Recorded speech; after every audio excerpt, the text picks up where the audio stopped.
പാൽ പാൽ. എന്താ പുട്ട് തിന്നുന്നേ? ചോറുണ്ടുന്നില്ലേ? രാത്രി മുതൽ ചോറ് വരെന്ന് കിടക്കാരൻ പറഞ്ഞിട്ടുണ്ട്. അപ്പൊ കിടക്കുന്നത് ഇവിടെ തന്നെയാണോ? അല്ല, ഞാൻ നാട്ടുപേരെ കിടന്നോ.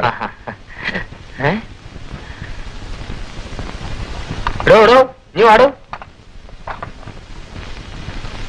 ഇയാള് പുട്ടുണ്ടാക്കുന്ന ഓടക്കൊഴിലാണോ അതോ പുട്ടുകൊഴിലിൽ തന്നെയാണോ? എന്താ കാര്യം? അല്ല, ഇതിന്റെ വണ്ണം കണ്ടോണ്ട് ചോദിച്ചതാ. അല്ല, കൂട്ടുകൊഴിലിൽ തന്നെ. ആഹാ, ഇയാള് പോ. ഞാൻ പറയാം. എന്റെ ആശാനെ, ഇതുകൊണ്ടാ ഞാൻ പാല് വെള്ളം ചേർത്ത് കൊടുക്കുന്നത്, മനസ്സിലായോ?